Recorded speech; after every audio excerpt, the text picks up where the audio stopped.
You're listening to the Valley Current.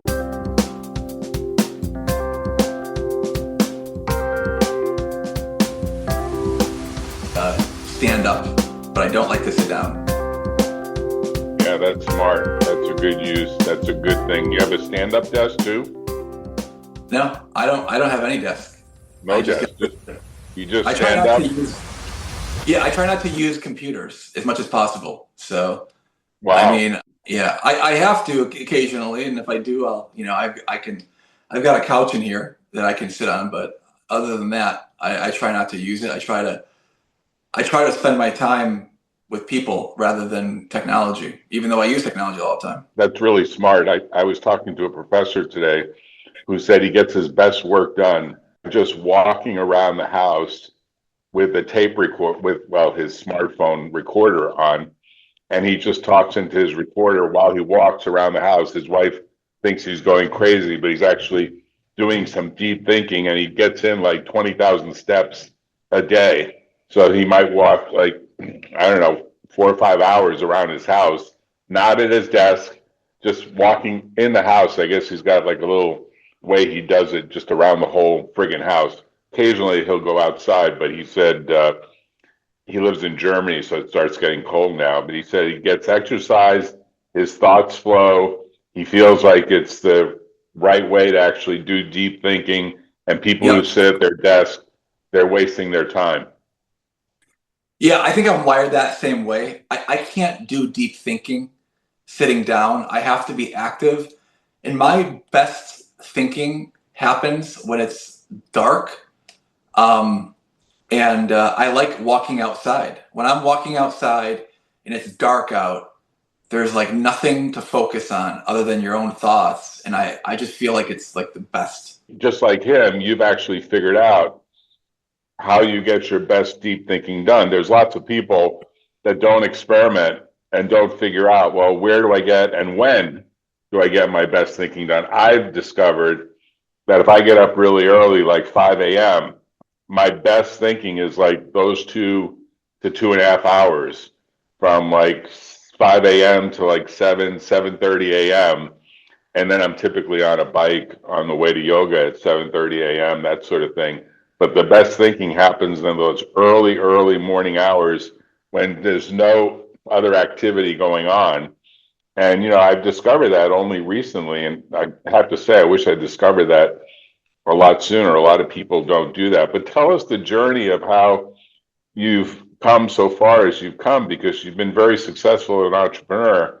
And now you're helping entrepreneurs gain traction using Gino, who's the author. He was kind of not quite a high school dropout. He actually did graduate, but he tells a story about how he almost didn't graduate and he had to persuade the counselor that he really did have enough points and he did have enough of a GPA to actually make it out of high school. He's the author of like 7 or 8 books that talk about the entrepreneurial operating system. So tell us your journey, because you actually have a lot more education than him, but you've kind of adopted his approach in the kinds of management consulting that you do, right? Absolutely. What I love about what Gino has done is he has taken something and he figured out how to simplify it. And that's why it resonates with so many people. At least for me and you, you go to school all these years and things get complicated, but it takes someone to look at things and figure that out. My background, I'm an engineer by degree. I went to the University of Michigan, so go blue to all the Wolverines. And I loved it. What an incredible 4 years of my life. Still talk to all my friends and housemates from 1990s. And then after that, I spent about 5 years in automotive helping make them lean, run more efficient and stuff like that. And then I went back and did an MBA at Emory University in Atlanta, Georgia, and which was an incredible 2 years of my life. I look back so fondly on that, and what an incredible group of people from all over. We had, I think, about a third of the people there were international. Just such a great cross section of the world, all in one place, and smart thinkers. And then after that, one of my good buddies from 6th grade that I've known forever, he calls me up and he's like, "Hey, will you help me? I'm starting this business and I need help." And we've been buddies forever, and And so I said, sure. And next thing you know, we become partners and we start growing this company. And we entered this very, unexpected niche of getting people rid of timeshare contracts. You were like expert negotiators, right? Well, that was part of it. I feel like that's part of the daily routine, no matter what you do. But we did. We spent a lot of time working out deals and helped, over 30,000 people get rid of timeshares and grew this company and loved what we did. And then about a year ago, my wife and I were on vacation with the kids, and we looked at each other and said, "I think this is it. Let's end this chapter and start a new one." And so sold the company to my good friend, and now we're no longer partners, but we're still like best friends, which is incredible. I talk to him Nice. almost every day. Nice. I took a little time after that to really deep think, to really think about what do I love? What is my unique ability and how do I make a difference? We have so much time and inventory in this world. And came to the conclusion that what I loved most about what I did is helping our leadership team and our management grow, get better, become their best version of themselves. And so I started doing that, and I stumbled upon a company called EOS, Entrepreneurial Operating System. A good friend of mine introduced me to the company, and it just makes sense. I mean, Gino Wickman did an outstanding job of taking all of the complexity of a business and figuring out how to build a framework that works across the board. So, And there's just like 6 steps to it. Of course, I like the number 7 better, but let me just say, I also went for a year to the University of Michigan as a special representative for City University of New York as part of a consortium that happens annually where people who are doing computer science and statistics, this was as an undergraduate, but I was doing a combined master's degree and undergraduate degree in computer science and statistics. And they sent me to the University of Michigan, and I loved Ann Arbor, so I'm totally with you about Go Blue. It's a big college football town, and it's a great place, except in the middle of the winter, it's not the best place to be, yeah. in my opinion. But so that's an interesting overlap that I didn't know existed.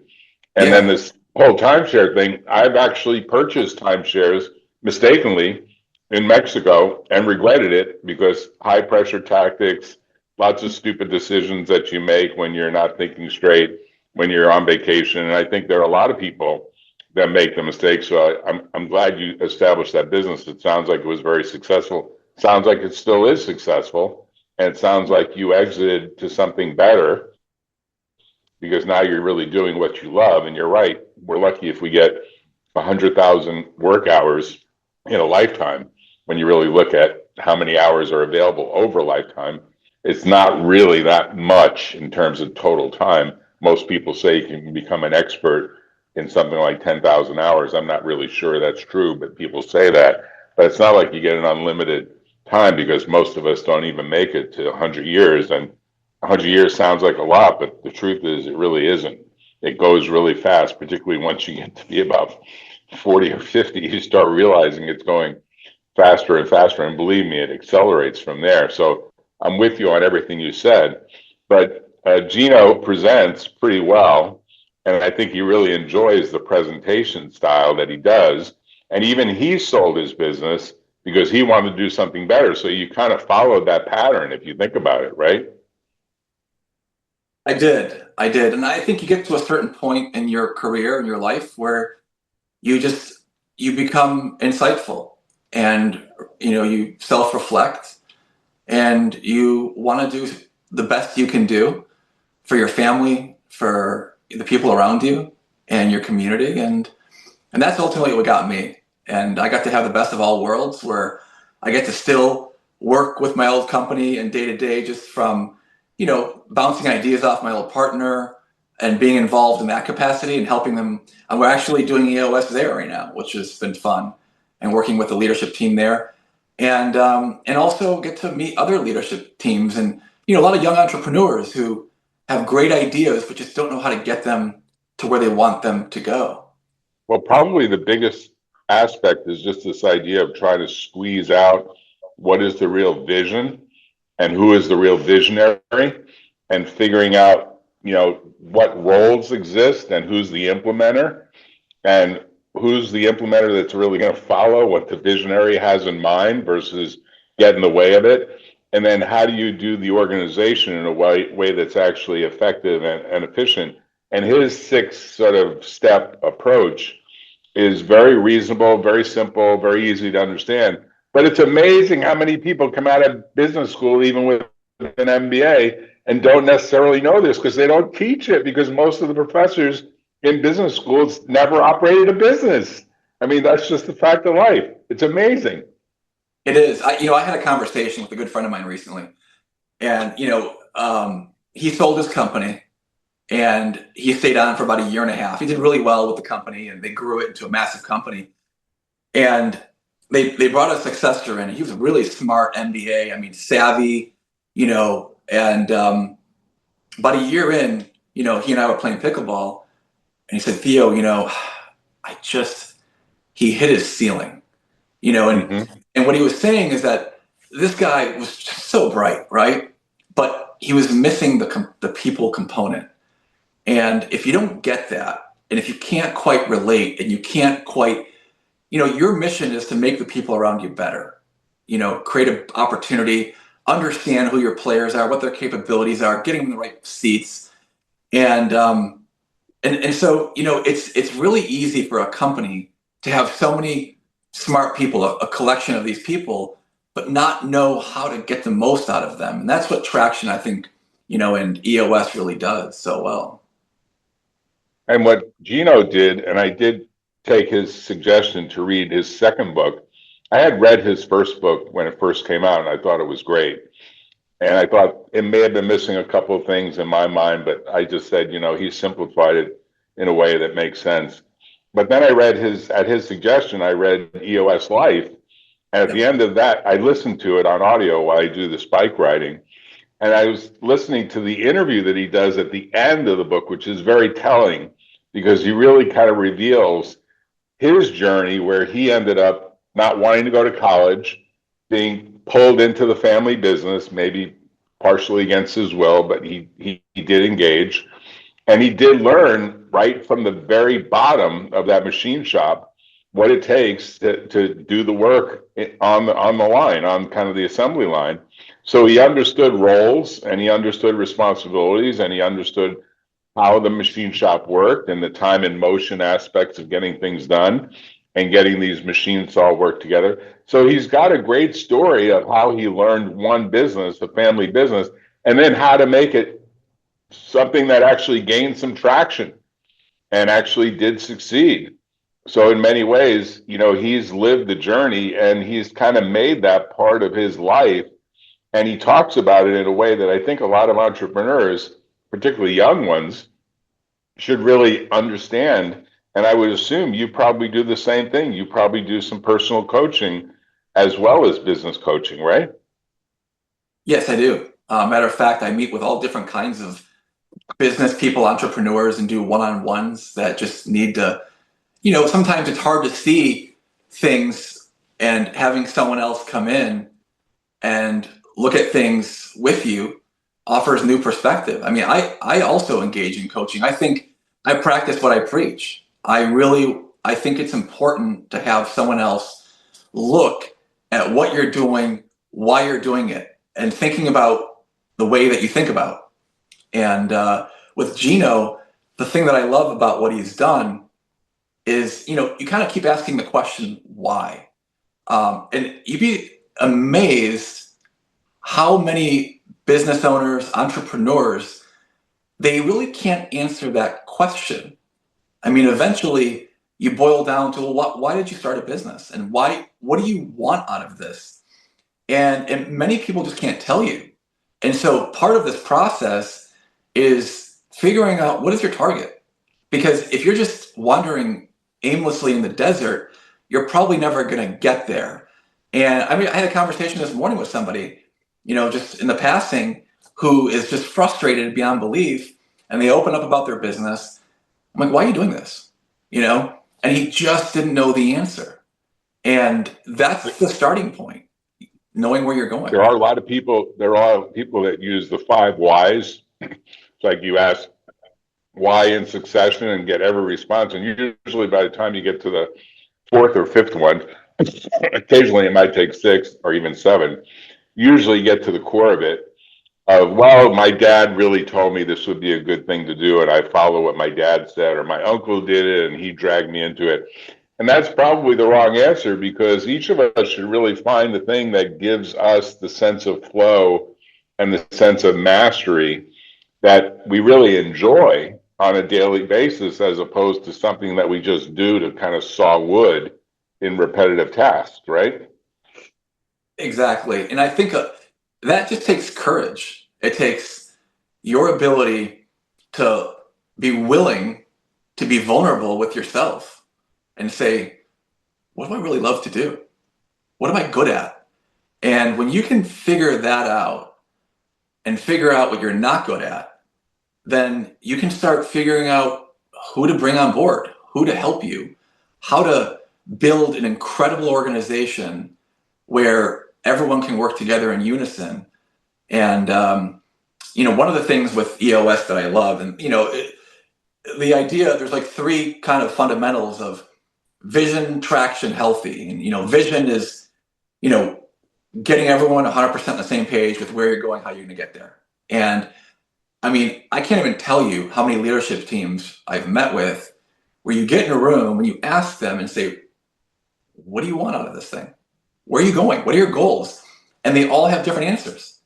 It just seems so basic, but so few companies have actually taken the time to think about that.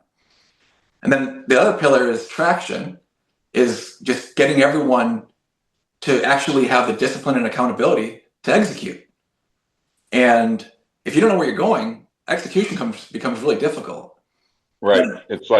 It's like along the lines of the 2 most important dates that exist are the date you were born and the date you figure out why you were put on planet Earth to carry out whatever vision or mission you were meant to carry out. Like, those are the 2 things. And most people never even get to understand that they should be thinking about that second question at all. They celebrate their birthday every year to sort of say happy birthday to you and so on, and they get a lot of greetings, but they don't actually think, I really should figure out why I'm here and what my actual purpose is. And once you do that, I think, and you do that for a business, I think it really does supercharge everything.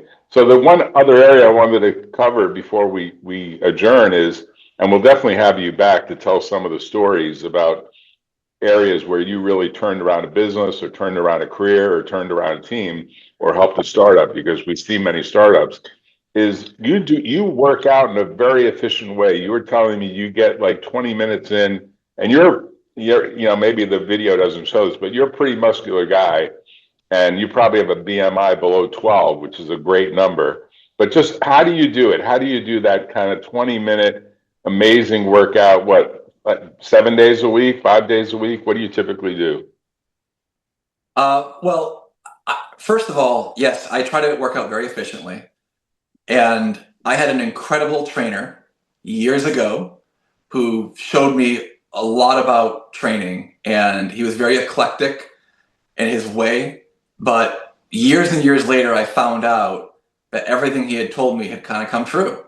Ron Kozlov was his name. He unfortunately has passed since, but what an incredible mentor he was.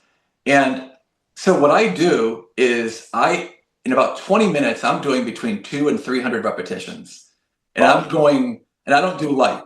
I go as much as my body can handle during that time frame. And it's interval training, so I take short rests. My first set of the workout might be between 30 and 50 repetitions. And most people after that would probably call it a day. Right. But to me, that's kind of like the primer.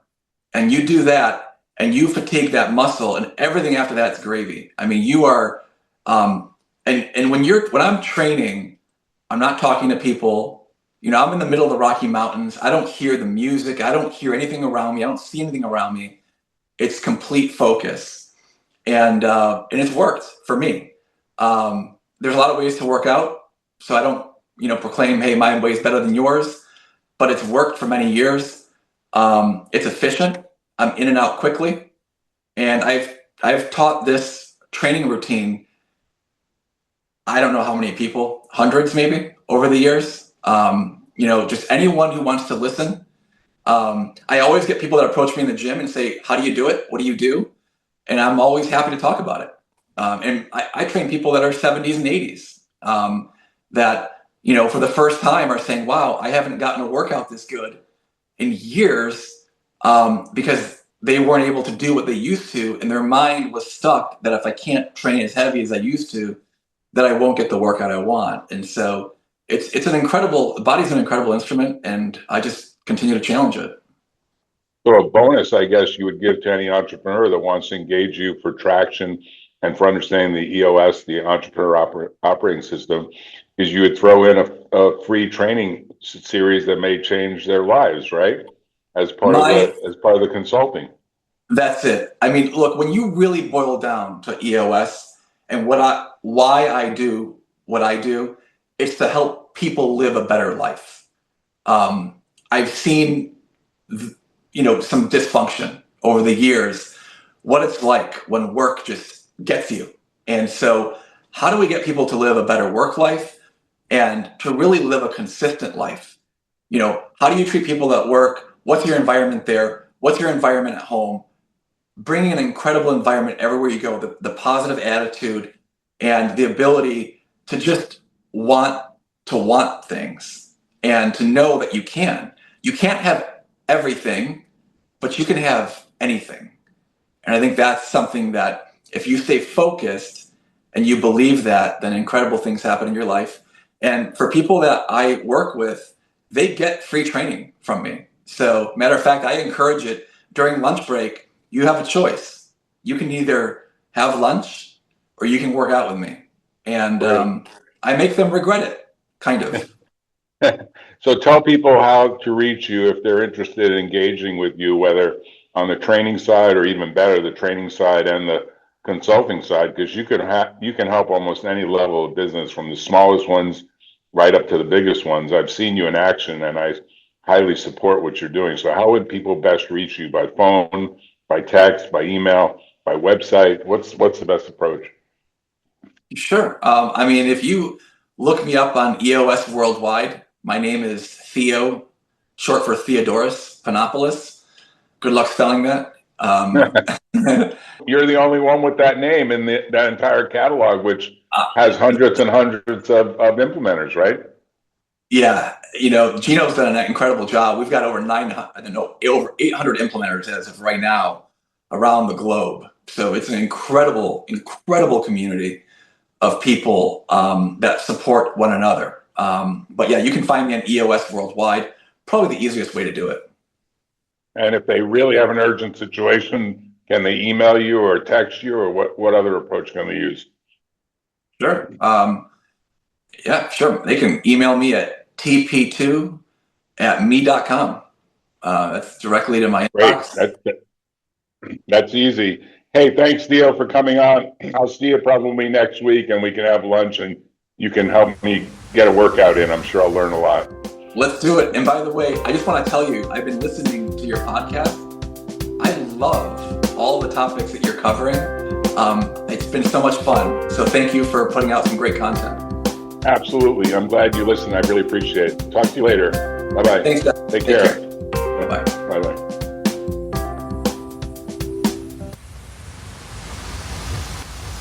Tune in next time on The Valley Current.